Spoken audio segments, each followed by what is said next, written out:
문대원의 위클리 매거진.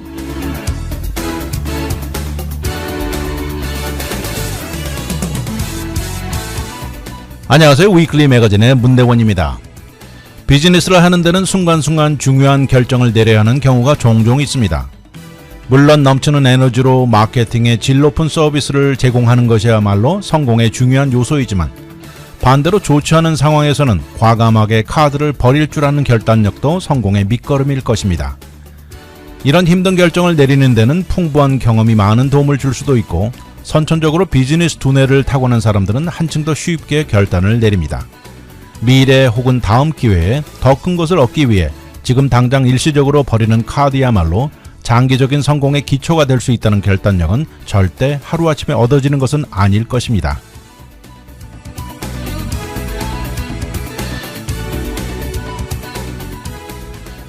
오늘의 토픽은 떠나간 자이언트, 몰려드는 미국인들, UPS, 전자쓰레기, 그리고 장내시경입니다.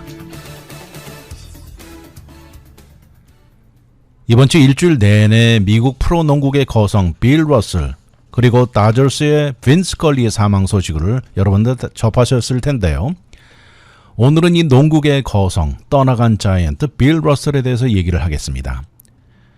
지난 일요일 88살의 나이로 부인 곁에서 평화롭게 세상을 떠났습니다. 농구계 어느 누구도 따라오기 힘든 수많은 기록을 남겨두고 떠나간 자이언트인데요. 또한 동시에 파란만장한 인생을 살면서 실제 운동보다도 더 많은 것을 남긴 인물입니다. 이번에 시애틀 지역에서 마지막 삶을 마감한 빌 러셀은 올해 NBA 결승전이 끝나고 주어지는 최우수 선수상을 수상하는데 건강 문제로 불참석했습니다. 이렇게 최우수 선수상 MVP에는 그의 이름이 붙어 있습니다. 그는 1961년 심화하던 인종차별로 경기 출전을 보이콧하기도 했고요. 미시시피에서 처음으로 흑백이 섞인 농구 캠프를 리드하기도 했고, 그러면서 수많은 인종 이슈에 참여했습니다. 그렇게 해서 2011년에는 오바마 대통령으로부터 민간인에게 주어지는 최고 영광이죠. Medal of Freedom을 받았고요. 그러자 이번에 그의 사망 소식을 들은 오바마 전 대통령도 우리는 큰 자이언트를 잃었다고 말했고요. 바이든 대통령 역시 운동뿐만 아니라 인권운동의 평생 리더라고 불렀고 자유와 평등, 정당함을 부르짖은 사람이라고 말했습니다. 비교적 조용한 성격의 소유자로 알려져 있는데요. 이분은 다른 것보다도 농구에서 팀 게임, 팀 플레이를 부르짖은 사람이고요. 절대 본인을 희생하는 것을 리드한 사람입니다.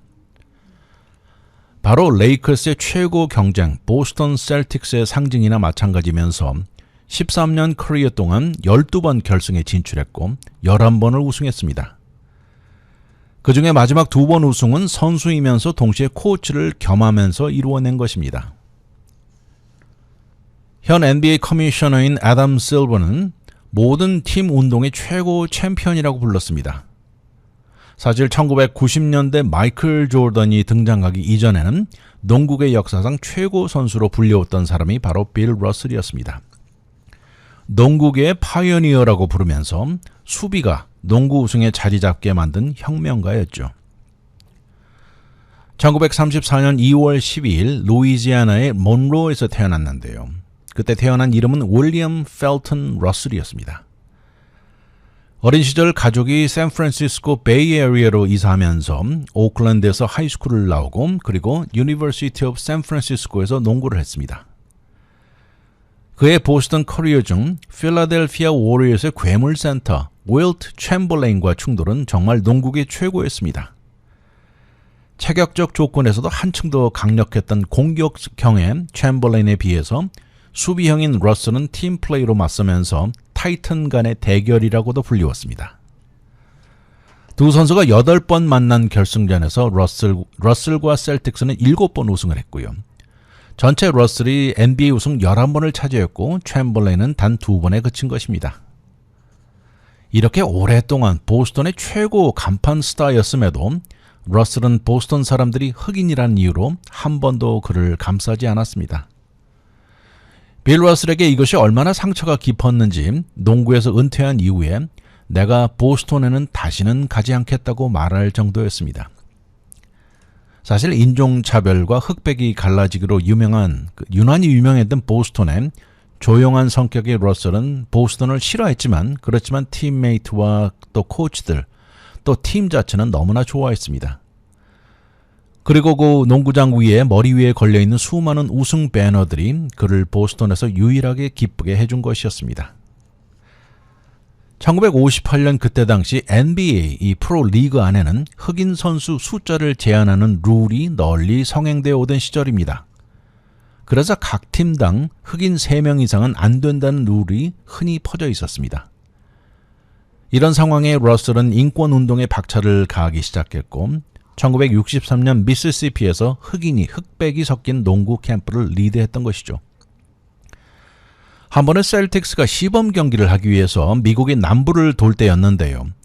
그때 하루는 켄터키주의 작은 마을에서 경기를 한 날이었습니다. 그날 본인과 흑인 선수들이 경기에 뛰지 않겠다고 보이콧을 했던 것입니다.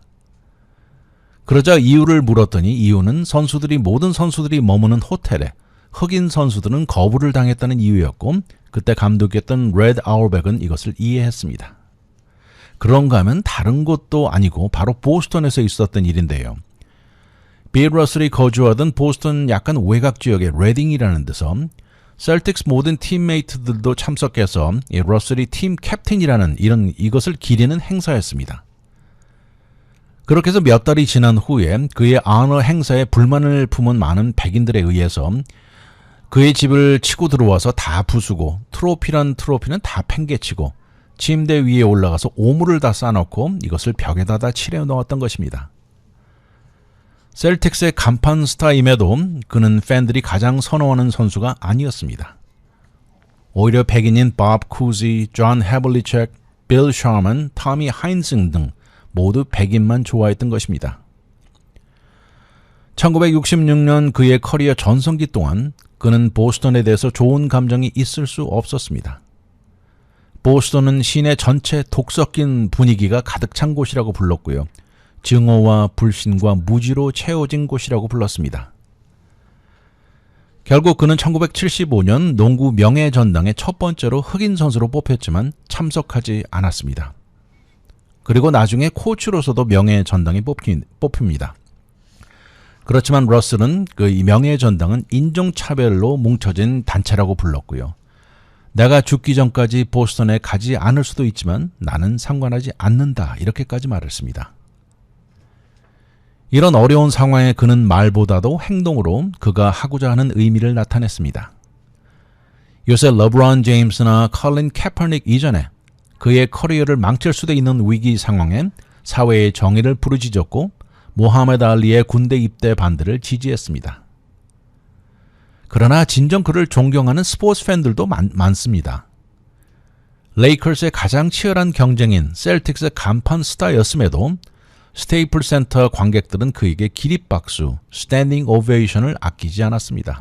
아마도 어떻게 생각하면 유일한 셀틱 선수가 LA 팬들에게 기립박수를 받은 것인지도 모릅니다. 또 레이커스의 전설 제리 웨스트는 그의 최고 경쟁이었음에도 모든 세대들 중에는 운동 실력도 그렇지만 그의 성품으로 본보기를 보여준 인물이라고 불렀습니다. 그러면서 그런 좋은 예가 바로 빌 러셀과 재키 로빈슨이 대표적이라고 말했습니다. 나이가 먹어서 두 사람은 NBA 이벤트에 자주 같이 앉아있는 모습이 보였는데요. 앉아서 웃음과 서로의 존경을 나누는 모습이 자주 보였습니다. 제리 웨스트가 말합니다. 그와 프렌드십이 너무나 거대해서 그를 경쟁 상대로 경기한 것보다는 오히려 그와 같이 경쟁한 기분이 든다고 말했습니다. 그러면서 한 말은 빌은 나의 라이벌이 절대 아니다. 빌은 나의 친구다 라고 이렇게 말을 했는데요. Bill was not my rival. Bill was my friend라는 말 정말 가슴이 뭉클해집니다. 전 세계 스포츠 세계는 정의와 평등을 위해 지속적으로 투쟁할 것입니다. 그리고 그 가운데 중간에는 빌 러셀이 굳건히 서 있을 것입니다. 고인의 명복을 빕니다. 현재 많은 미국인들은 특히 캘리포니아인들이 멕시코에 대거 몰려가 있고 이미 가 있습니다. 페르난도라는 멕시코 젊은이가 있는데요. 하루는 카페에 앉아 있는데 이곳의 모습은 멕시칸인 페르난도가 소수이고 모두 미국에서 온 백인들이 앉아 있었다는 것입니다. 웨이터하고 본인만이 스페니쉬로 말하고 있었습니다. 원래 멕시코는 많은 미국인들이 휴가 장소로 오랫동안 선호하던 곳이죠. 아름다운 비치에 물가도 저렴하면서 매년 수백만 명의 미국인들이 방문해 왔습니다. 그런데 최근 들어 이 숫자는 크게 증가했는데요. 이 원격으로 일할 수 있는 리모트 워커들, 이 실리콘밸리에서부터 뉴욕시티 사람들까지 다양한 케이스들이 늘어나고 있습니다. 그러면서 멕시코의 수도인 멕시코시티에 엄청나게 미국인들이 늘어나고 이런 모습이 눈에 쉽게 들어옵니다. 코비드 이후 숫자는 급격히 증가하면서 그리고 지금 현 인플레이션이 지속되는 한 이 추세는 끊이지 않을 것으로 보고 있는데요. 그러면서 이곳에 곳곳에 파고들면서 이곳에 오랫동안 거주해오던 주민들이 갈 곳을 잃어가고 있습니다. 이런 예로 로마, 콘덴사, 센트로, 와레스 같은 이웃의 렌트 가격이 엄청나게 치솟아 오르는 결과를 초래했죠. 이렇게 많은 미국인들과 외국인들이 이런 주택들을 차지하면서 주인 입장에서 볼 때는 몇 년 동안 살 사람들보다는 에어비앤비를 통해 한층 더 높은 액수로 단기간 동안 미국인들에게 주고 싶은 것이죠. 근방에 오랫동안 존재해오던 가족들이 운영하던 작은 타케리아나 코너 스토어들이 여러 군데가 이제는 필라테스 스튜디오, 또 코업 스페이스, 또 현대판 카페로 변형되어 가고 있습니다. 또 오트밀크 라떼나 아보카도 토스트를 판다고 광고들이 여기저기 붙어있는 모습입니다. 그리고 가는 곳마다 영어가 아주 자주 들립니다. 슈퍼마켓, 내추럴 와인 바, 피트니스 클래스, 영어 하는 사람들로 들끓습니다. 이 중에 라르도라는 식당이 있는데요. 언제고 가보아도 이 안에 테이블 중에 4분의 3은 외국인들입니다. 하루는 한 멕시칸 신사가 바에 앉자 바텐더가 전해주는 메뉴가 영어로 써 있으니까 고개를 흔들면서 이 남성이 짜증스러운 말투로 스페니쉬 메뉴를 달라고 말한 것이었습니다. 이러면서 수많은 멕시코 시티 주민들이 이 미국인들을 보면서 이곳에 최근에 온 모양이군요. 원격으로 일하지요? 하고 이렇게 물어보면서 이렇게 영어를 쓰는 미국인들, 우리 시를 멍들게 하고 있다. 이렇게 말을 하고요. 제발 떠나달라고 강조합니다. 그러면서 이런 입장을 가진 멕시코 시티 사람들이 점점 늘어나고 있습니다. 이렇게 멕시코 시티에 사는 생활비가 점점 더 비싸지면서 이것은 결국 외국인들이 들어와서 생기는 결과인데요. 그렇지만 반대로 모든 외국인들은 이런 것은 전혀 모르고 상관하지 않는다는 것입니다. 31살의 휴고 밴더 메어위라는 미국 젊은이가 있는데요. 비디오 게임 디자이너입니다. 플로리다주에서 성장했고 지난 몇 달 동안 원격으로 일하면서 멕시코시티, 몬트리올, 또 콜롬비아 보고타에서 생활을 해왔습니다. 그러면서 로컬 사람들이 왜 이렇게 반대하는지 본인은 충분히 이해가 간다고 말을 하면서요. 우리 같은 사람들은 디지털 유목민이라는 디지털 노매드라고 부르는 이유를 안다고 말합니다. 막상 이런 새로운 곳에 대해서 자세히 알아보려고 온 사람들과 또 반대로 단지 가격이 너무 싸서 좋아하는 경우는 완전히 다르다고 말을 하면서요. 그동안 본인도 많은 젊은 층을 만나보고 또 대화를 가져봤는데 멕시코에 있다는 것 전혀 고려하지 않고 오직 싼 이유로 이곳에 있다는 경우가 허다했다고 합니다. 근데 진짜로 가격 차이가 심하기는 합니다. 멕시코시티 로컬 평균 샐러리가 한 달에 $450 수준이라고 하는데요. 여기 예로 나와 있는 것은 LA 코리아타운 같은 데서 원베드룸이 한 달에 $2,000라고 치면 그 돈을 가지면 멕시코시티에서는 펜트하우스를 빌릴 수 있는 액수라고 나와 있습니다. 관광 기록에 보면 올해 4달 동안 미국인이 호텔 가격으로 쓴 액수만 8억 5천만 달러가 넘습니다. 그러니 멕시코 측에서도 참을 대로 참고 있는 것이죠. 이렇게 경제적으로 이유는 있지만 로컬 사람들과 또 로컬 문화에 피해를 주고 있으면서 점점 견디기 힘들어지고 있습니다. 그러면서 멕시코의 문제 중 또 하나는 피부 색깔이 백인인 멕시칸들이 주로 상류 사회를 형성하고 삽니다. 그리고 이들이 주로 TV나 영화, 광고에 등장합니다. 그러면서 멕시코 사람들은 멕시코는 전통적인 인종차별 국가라고 부릅니다. 피부 색깔이 하얀 사람들에게 모든 우선권이 주어진다고 말하면서 그런 상황에 유색 멕시코 시티 주민들이 마켓을 가거나 식당, 클럽에서 이제는 부자 백인 멕시칸 외에도 외국인들, 미국인들에게 밀리는 상황을 접하고 있다는 것입니다. 이렇게 산으로 둘러싸인 분지인 멕시코시티는 2,100만 명이 넘는 이 대도시입니다. 그중에 미국인들이 모여있는 곳은 시 중심의 몇 개 네이버후드라고 하는데요. 지난 1985년 이 시 중심가에 대지진이 일어났던 기억이 납니다. 그 이후 여유가 있는 많은 멕시코 사람들은 좀 덜 위험하다는 생각으로 외곽 지역으로 수만 명이 이사를 나갔습니다. 그리고 이 중심 지역은 이제 저렴한 렌트 가격으로 많은 예술가들이 몰려들고 창의적인 허브로 변했습니다. 이런 예로 로마나 콘덴사가 미술가들이 많이 모여드는 지역인데요. 상당히 예술적으로 탈바꿈이 되었습니다.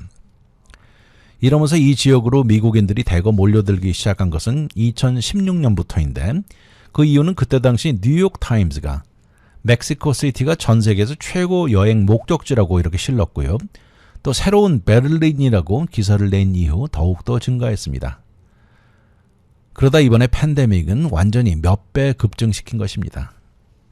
그때 당시에 유럽과 아시아가 모두 셧다운이 되면서 미국인들이 갈 수 있는 곳은 자연스럽게 코비드 제한이 덜한 멕시코로 향한 것이죠. 미국인들은 비자 없이 최고 6개월까지 머무를 수 있습니다. 연방정부가 내놓은 숫자를 보면 멕시코에 사는 미국인이 160만 명이 넘는다고 나와 있습니다. 또 멕시코시티에도 실제로 볼 것도 많습니다. 넓게 늘어선 나무들이 양쪽으로 서 있는 이런 모습은, 이 블루버드의 모습은 유럽의 수도를 연상시킨다고 나와 있고요. 또 거기다 저렴한 가격이 이 가격과 음식도 한몫합니다. 35살의 세라 럽턴이라는 여성은 작년 두 번째 백신을 맞은 이후 곧장 노스캐롤라이나에서 멕시코시티로 왔습니다. 로맨틱한 멕시코시티에 매료되었다고 말을 하면서 비디오 프로덕션 회사를 팔아치우고 이제는 키우던 강아지까지 데리고 완전히 이주했습니다. 현재 스페니쉬를 배우면서 영주권까지 신청한 상태인데요. 완전히 새로운 삶을 구상 중이라고 말합니다. 그런가 하면 40살인 로렌 로드웰 씨는 작년 몇 달 방문을 한 이후에 지난 1월 이주를 했습니다. 원격으로 일할 수 있는 마케터라고 하는데 샌프란시스코에서 사는 게 지겨워졌다고 말합니다. 그런가 하면 지난 12년 전 멕시코로 옮겨온 미국인 댄 디포시라는 남성은 지금 인기 절정의 바비큐 식당을 운영 중입니다. 미국인들이 멕시코로 오면 같은 액수의 돈으로 왕과 여왕같이 살 수 있다고 말합니다. 그렇지만 멕시코라는 곳은 멕시코 사람들에게는 절대 저렴하지 않다고 말합니다. 멕시코 남성인 오마 유로자는 커피숍에서 바리스타로 일을 하고 있는데요. 로마 지역에 사는 아파트 렌트 가격이 지난 5년 사이 2배 이상 뛰어올랐다고 말했습니다. 최근에 나온 연구 결과를 보면 멕시코인들 평균적으로 인컴의 60%를 주거 비용에 쓴다고 나와 있습니다. 이렇게 몰려드는 미국인들이 이 파도 같은 물결이 멕시코 주민들을 더 살기 어렵게 만들고 있다는 것입니다. 거리 다니시다 보면 UPS 딜리버리 하는 브라운 트럭 자주 보실 텐데요. 이 중 한 명인 매튜라는 남성은 하루는 딜리버리 운전 중 뭔가 몸에 이상하다는 것을 느꼈습니다. 바로 텍사스주의 포트워스 지역을 커버하는 담당자였는데요. 그날 최고 기온이 103도였습니다. 이런 환경에서 몇 시간 패키지를 딜리버리 하던 중 갑자기 머리가 띵해지고 결국 트럭을 세우고 바깥에 나가서 토한 것입니다. 한순간 땀이 나던 것도 중단되고요. 체온도 내려가는 것 같았습니다. 35살의 매튜는 5년 동안 UPS 운전을 했지만 이런 적은 처음이었다고 말합니다. 결국 본인이 직접 응급실을 찾았고요. 진단은 탈수의 열사병이었습니다. 응급실에서 결국 몇 갤런의 IV 플루이드를 맞았죠. 그렇게 몇 시간이 지난 후 집으로 돌아왔습니다. 그로부터 3주 동안 직장에 돌아가지 않고 있습니다. 다시 복귀하는 것이 주저되고 꺼려진다는 것입니다. 현재 전국적으로 폭염이 기승을 부리는 가운데 특히 텍사스주나 오클라호마주 같은 지역에서는 기록적인 기온이 나오고 있죠. 그러면서 열에 노출되는 모든 직업을 가진 사람들이 특히 고전하고 있습니다. 그런데 그중에 10여 명이 넘는 UPS 드라이버들이 열사병 등으로 입원하는 케이스가 나타나고 있다고 노조 협회장이 말하고 있습니다. 이것은 그전 어느 해에 비해서 높은 숫자라고 말을 하는데요. 그러면서 노조 차원의 UPS에 한층 더 적절한 안전 방침을 요구하고 있습니다. 이쪽 저쪽에서 우리 드라이버들이 쓰러지고 있다 이렇게 말을 합니다. 그리고 올해는 완연히 상황이 다르다고 말합니다. 전 세계 최고 규모의 패키지 딜리버리 회사인 UPS는 브라운 색깔 트럭은 누구나 다 알아보는 것인데요. 이렇게 트럭이나 또 창고 웨어하우스 안에 에어컨디셔너가 없습니다. UPS는 작년에 최고 흑자를 기록한 회사인데요. 그럼에도 최근에 회사 차원의 트럭 안에 카메라를 설치하기는 했지만 운전자들의 안전도에 대한 세이프티 프로토콜에 대해서는 바꾼 것이 아무것도 없습니다. 그러면서 회사의 우선순위에 동의하지 않는다는 것이 현 노조 측의 입장입니다. 35만 명이 넘는 UPS 직원들의 대부분이 북미에서 최고 유니언 계약에 커버되고 있는 상황인데 현재 있는 계약이 내년이면 만기가 됩니다. 그래서 다음 계약 협상에서는 폭염에 대한 보호와 안전 프로토콜이 최고 이슈가 될 전망입니다. 유니언의 대표는 지난 몇 년 동안 UPS가 자진해서 정책을 내놓는데 상당히 적극적이지 못하다고 비난을 했고요. 특히 요새 같은 열사병을 두고는 절대적으로 변해야 하는 것들이 많다고 강조했습니다. 노조 측에서는 지난주에 사실 공식적으로 편지를 보냈는데요. 그 내용에는 요새 같은 폭염의 기후에 드라이버들의 안전을 위해서 변형되어야 되는 몇 가지 아웃라인을 적어 놓은 것입니다. 몇 가지를 보면 최소한 트럭 안에 선풍기를 다는 것이고요. 또 목 뒤로 사용할 수 있는 쿨링 넥 타올, 지속적으로 마실 수 있는 풍부한 물과 얼음을 갖추는 것, 좀 더 통풍이 잘 되는 유니폼, 또 더 많은 드라이버를 고용해서 한 사람당 맞는 임무량을 줄이는 것 등이 적혀 있습니다. 만약 이렇게 가장 어떻게 보면 기본적인 요구인데요. 이것을 들어주지 않는다면 이것은 다시 말해서 드라이버들을 이 폭염 속에 죽으라는 소리나 마찬가지라고 말합니다. 이렇게 혹독한 폭염 속에 일을 하다 보면 열사병에 걸리게 되고 근육이 긴장 수축이 일어나고요. 신장에 손상이 올 수도 있고 심한 경우에는 사망까지 일어나고 있는데 이런 일이 이번 올해 여름철에 간간히 나오고 있습니다. 말씀드린 대로 현재 트럭 안에는 에어컨디셔너가 없는데요. 이것에 대해서 회사 측에서는 이 트럭이 자주 스탑하고 그러는 이유로 또 트럭의 커다란 사이즈로 인해서 에어컨디셔너의 의미가 없다는 것입니다. 또 마찬가지로 커다란 창고 웨어하우스에도 매일 문이 열려있는 상황이다 보니까 역시 에어컨디셔너의 의미가 없다는 것이죠. 또 몇몇 트럭 드라이버들이 말하는 것은 패키지 때문에 자주 들어갔다 나왔다 하는 트럭 뒷부분은 마치 사우나 같다고 표현합니다. 애리조나와 플로리다 같은 곳에서 운전하는 트럭의 뒷부분 온도가 화씨 126도까지 기록되기도 했고요. 또 애리조나주 같은 곳에서는 150도까지 기록되기도 했습니다. 이것을 UPS도 대응책을 내놓으면서 트럭 내 온도를 낮추는 방편 중 하나로 트럭의 지붕에 벤팅 시스템을 설치하고 이러면서 기온을 낮추고 인슐레이션에도 중점을 두고 있다고 그들의 입장을 말했습니다. UPS라는 직업이 육체적으로 상당히 힘든 이유로 또 거기다 강렬한 태양이 뇌리에 쬐면 몇 배 더 힘든 건 안다고 회사 측도 말합니다. 많은 드라이버들이 공통적으로 말하는 것은 이번 여름은 유난히 더 힘든 것 같다고 말합니다. 그렇지만 실제로 회사 측은 맡은 양의 임무량은 줄이지 않고 있다는 것입니다. 이렇게 UPS 노조와 회사 간의 줄달리기는 현재 뜨거운 가운데 딜리버리를 하는 다른 업종에서도 안전도상의 문제는 같습니다. UPS에 많은 딜리버리 경쟁업체들이 있는데요. 이런 경쟁업체들의 상황은 다릅니다. 왜냐하면 이들의 대부분은 컨트랙터들을 이용하는 이유로 UPS 같은 노조가 없는 상황입니다. 이런 차원이다 보니까 이번엔 수만 명의 노조 멤버를 가지고 있는 UPS는 뭔가 요구 조건을 내세울 수도 있다는 것입니다. 지난주 뉴욕 지부의 로컬 팀스터들은 롱아일랜드와 맨하탄의 최근 4명의 UPS 멤버들이 이틀 사이에 응급실로 실려가는 일이 벌어지면서 랠리를 가졌습니다. 그런가 하면 뉴욕에서 1500마일 정도 떨어진 오클라호마에서도 몇 주째 100도가 넘는 폭염이 지속되면서 10여 명의 UPS 드라이버들이 트럭 내 온도를 측정해 봤더니 이렇게 측정해서 제출을 했습니다. 그랬더니 오후 기온이 103도일 때 그 트럭 안의 온도는 훨씬 110도에서 127도 수준이었습니다. 또 그리고 그 중에 한 운전사는 딜리버리하는 패키지 중 하나 안에 살아있는 파충류도 있었다고 하는데 이런 기온에 살아남았을지 모르겠다고 말합니다.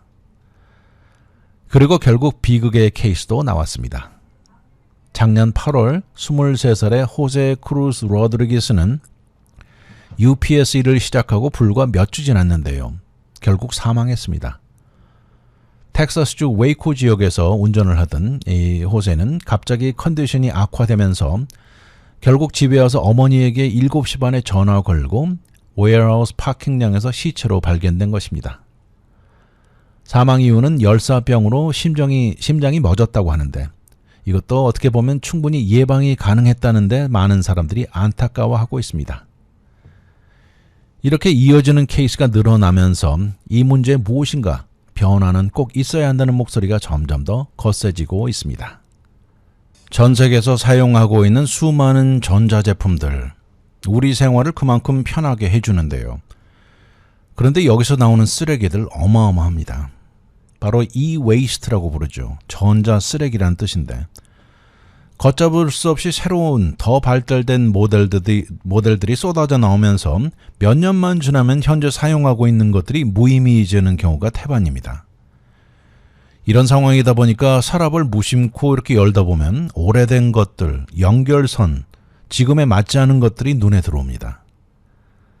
사실 지난 10여 년 동안 이 산업계는 새로운 것을 창조하는 물결이 심하게 치면서 물론 우리 생활은 몇 배 더 신속해졌고 편리해졌죠. 그렇지만 이로 인해서 집안에 사용하는 수많은 기계들이 쌓여만 가고 있습니다. 말씀드린 대로 잘 쓰던 것이 갑자기 무의미해져 버린 것들이 한두 개가 아닙니다. 그러니 오래된 것을 고쳐서 사용하는 것도 별 의미가 없고요. 그냥 새 것으로 바꾸는 것이 가장 현실적이죠. 전자제품들이 이렇게 밀려오는 것을 쓰나미라고 표현을 하면서 전자제품 쓰레기 역시 쓰나미처럼 불어나고 밀려오고 있습니다. 집집마다 이렇게 둘러보면 구석구석에 쌓여만 가는 전자 쓰레기를 쉽게 버리지 못하고 있고요. 이 사용은 별 의미도 없고 집안의 자리만 차지해가고 있는 현실입니다.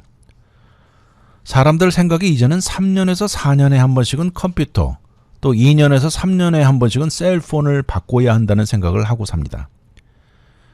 이렇게 무용지물이 되어가는 전자 쓰레기들은 집집마다 늘어가고 있습니다. 가장 최근에 UN이 내놓은 데이터를 보면 전 세계에 나오는 전자 쓰레기는 2019년에 5,360만 톤이라고 하는데 이 중에 불과 17.4%만이 재활용이 된다는 것입니다. 그런데 이런 전자 쓰레기로 인해서 피해를 가장 입는 것은 후진국이나 개발도상국이라는 점이 문제입니다. 미국 EPA가 내놓은 것을 보면 미국에서 나온 중고 전자제품들 대부분이 다른 국가로 옮겨지고요. 결국 이런 것들을 제대로 해결할 능력이 모자란 개발도상국들로 간다는 것입니다. 작년에 이런 문제로 WHO는 전자쓰레기로 다양한 어린이들에게 위험한 건강 결과를 가져온다고 발표했습니다. 폐의 문제를 일으키고 DNA를 파괴시키고 장기 질환의 확률도 높인다고 경고했습니다. 거기다 놀랍게도 약 1,800만 명이 넘는 어린이들이 전자쓰레기 가공 공장에서 직접 일하고 있다는 것으로 알려지고 있습니다. 그 안에서 굴이나 금 같은 가치가 나가는 광물을 찾게 시키는 것인데요. 이렇게 아이들을 시키는 이유는 어린이들이 손이 작으면서 이런 것을 찾아내는데 한층 더 효율적이라는 이유입니다. 이런 문제는 환경적 차원에 절대 받아들이기 힘든 현실인데요. 부자 나라의 전자쓰레기와 더러운 기술에서 나오는 불결한 것들이 가난한 나라에 그냥 던져버리는 결과인 것입니다. 그런데 이제는 다행히 점점 더 많은 유럽과 미국 의회 차원에 이런 문제를 인식하고 전자쓰레기들이 향하는 국가들 내에서도 현재 문제를 두고 더 신중하게 조사하고 있습니다. 최근에 유로피안 유니언에서는 모든 셀폰이나 전자제품을 사용하는 충전기, 이것을 스탠다드된 한 가지로 만들자고 했습니다. 이렇게 선과 충전기 사용을 요구하면서 사용되는 것들의 숫자를 제한하는 법을 통과시켰습니다. 미국도 이것을 따르려는 움직임이 생겨나고 있습니다. 에드 마키와 엘리자베스 워런 상원의원은 미국 내 전자쓰레기를 크게 줄일 수 있는 방법으로 보인다고 하면서 소비자들이 매번 새 전자제품을 구입할 때 새 충전장치가 따라오고 이것저것 충전에 맞는 것 찾고 뒤지는 것 피곤해한다고 합니다. 그래서 이것을 모두 한 가지로 만들자는 것이죠. 현재까지 전자쓰레기를 두고는 주정부 차원에 정해진 레귤레이션만 존재해온 것입니다. 그런데 현재 움직임으로 봐서는 앞으로 조만간 연방정부 차원의 가이드라인이 들어설 가능성이 높아 보입니다. 코리 데미라는 남성이 있는데요. 코리 씨는 IT 디파트먼트에서 일했던 사람입니다. 회사 내 컴퓨터를 새 것으로 한 번씩 업그레이드를 하는데 이럴 당시 수백 개가 넘는 전에 쓰던 컴퓨터를 어떻게 처리를 할지 이것을 두고 매번 골머리를 앓았다고 합니다. 이제는 비영리 재활용 에너지 단체 executive 디렉터가 된 그는 전자쓰레기를 어떻게 처리할지를 두고 연구하는 팀의 멤버가 됐습니다. 그러면서 그가 강조하는 것은 이 문제는 정부 차원, 회사 차원이 하나가 되어야 한다고 말하고요. 또 민간 산업계와 소비자가 모두 함께 노력해야 하는 문제라고 말했습니다. 전자쓰레기라는 것은 이것이 만들어지는 순간부터 버려질 때까지 이 생명 전체를 두고 계획이 필요한데 이것이 부족하다고 말합니다. 우리는 단지 몇 년 전 우리가 만들어 놓은 문제에 이제 와서 반응하는 격이라고 지적합니다. 단지 물건을 디자인하고 소비자에게 팔고 나면 끝나는 것인데 이것은 틀리다는 것이죠. 모든 문제를 앞에서 미리 계획을 세워놓고 시작해야 한다고 지적합니다. 또 그런 차원의 전자쓰레기를 적절하게 재활용시키고 또 시스템이 적절하게 돌아가는지 스탠다드, 이 서티피케이션 프로그램을 만들어 놓고 실행 중입니다. 그러면서 이런 다양한 비즈니스들을 초대해서 본인들의 움직임을 설명하고 이로 인해서 얻어지는 베네핏도 세미나를 통해서 알리고 있습니다. 전자제품을 앞으로 더 오래 사용할 수 있고 또 그 이후에 수리해서 사용이 가능하고 재사용이 가능한 전자제품을 만들어내는 것이 중요할 것이라고 강조합니다. 전자쓰레기가 너무 쌓이면서 대규모 생산업체들에게 개인이나 소규모 리페어샵에 가하는 이 수리에 연관된 철저한 제재사항을 느슨하게 하라는 압력이 쏟아지고 있습니다. 그래서 아무나 작은 규모에서도 수리를 할 수 있는 Right to Repair 움직임이 고개를 들고 있습니다. 바이든 대통령이 작년에 서명을 했는데요. 이 FTC를 통해서 모든 생산 회사에 본인이 직접 고칠 수 있는 Do-it-yourself repair를 허용하게 했고요. 또 불법으로 이런 수리를 막는 제한들을 뿌리 뽑겠다고 지시했습니다.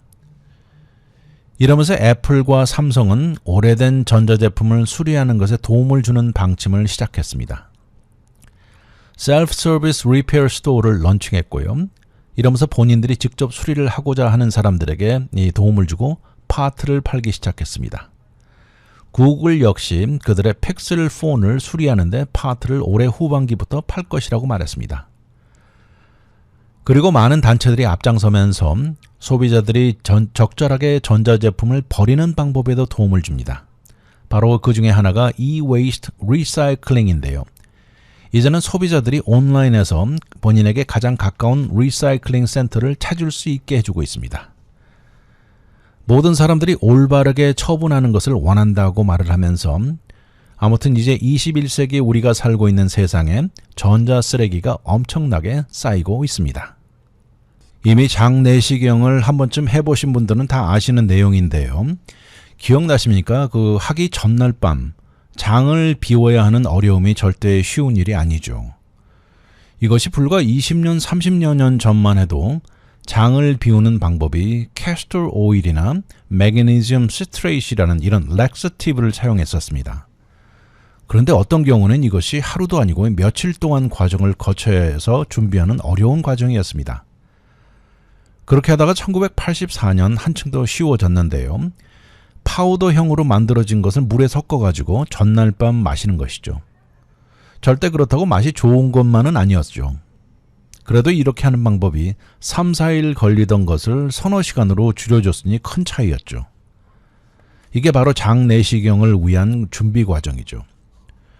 이렇게 해서 비운 장을 이 내시경에서 전문의들은 카메라 눈이 달린 잘 구부러지는 튜브를 그 안으로 들여보내 자세히 들여다보는 것이죠. 그러다 작년에 준비 과정을 한층 더 손쉽게 해줄 수 있는 방법이 소개되었습니다. 내시경 안에 말씀드린 대로 장을 깨끗하게 비우는 것이 무엇보다 중요한데요. 그렇게 해야만 전문의들은 자세히 검사하고 용종이라고 부르는 폴립을 떼어내는 것이죠. 이런 폴립은 이 조직 검사를 통하는데 이 암을 일으키는 가능성이 있기 때문이죠. 지난 수년 동안 준비 과정에 사용되는 액체가 뉴 제너레이션으로 차차 나오면서 각각 가지고 있는 장점과 단점이 있었습니다. 또 요새 연구되고 나오기 일보 직전인 쉐이크 같이 만들어진 것도 있고 음식 바처럼 나온 것도 있는데 아직 이런 것들은 승인된 것은 아닙니다. 그런데 현재 가장 많이 사용되는 방법은 전날 밤 마시는 액체입니다. 근데 이 액체를 많이 마셔야 합니다. 4리터 정도 되죠. 그러니까 약 1갤런이 넘는 양인데 상당수 사람들이 이것을 다 마시는 과정에 토하는 경우도 있습니다. 전문가들이 추천하는 방법 중 하나로는 한 번에 이것을 다 마시기 힘들다면 전날 밤의 절반을 마시고 그리고 나머지는 내시경 하는 날 아침에 마시는 것도 괜찮다고 하고요. 또 어떤 전문의는 코 막고 스트로를 이용해서 마시라고 추천하는 사람도 있습니다. 수많은 사람들의 에피소드는 다양합니다. 사실 장내시경을 하고 나서 그 내시경 자체보다도 준비 과정에 이것을 마시면서 일어났던 이야기들이 더 많습니다.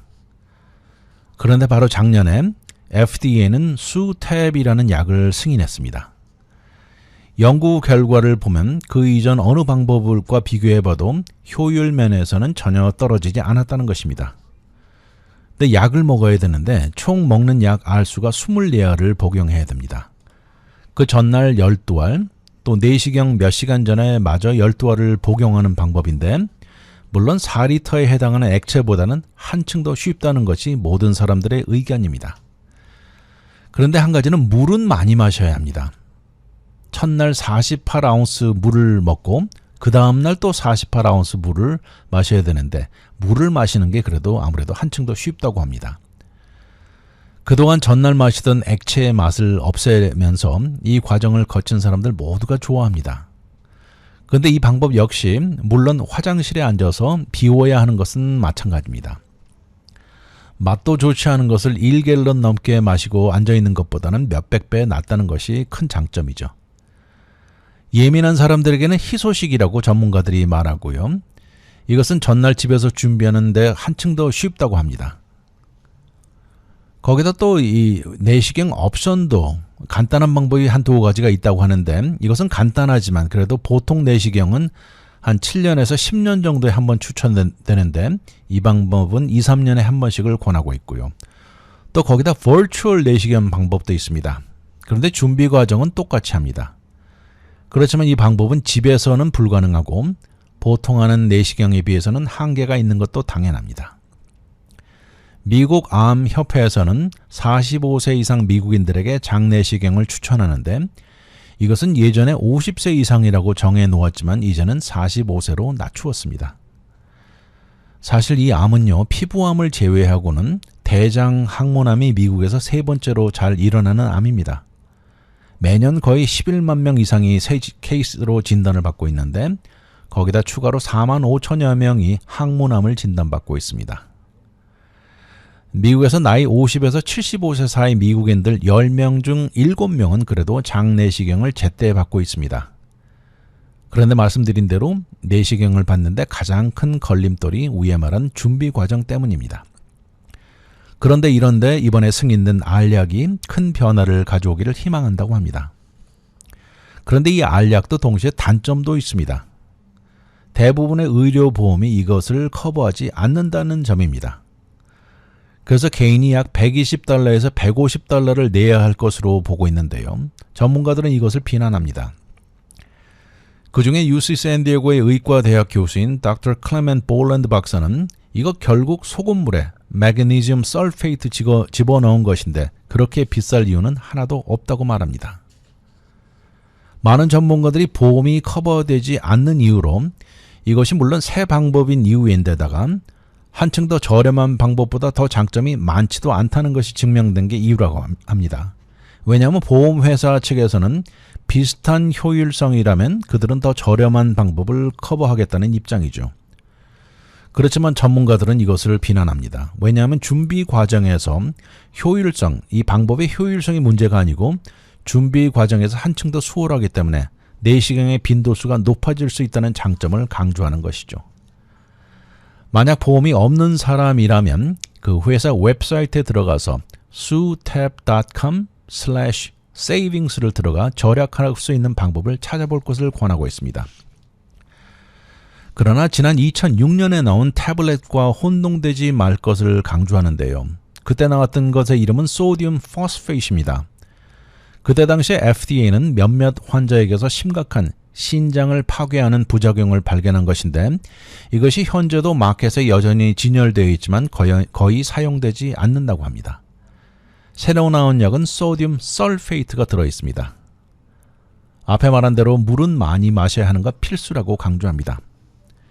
이번에 수탭 약 연구를 리드한 닥터 팔머 박사는 본인 장내시경의 사용을 해보았는데요. 본인 평생에 5번 장내시경을 해봤지만 이것이 제일 쉬운 방법이었다고 말했습니다.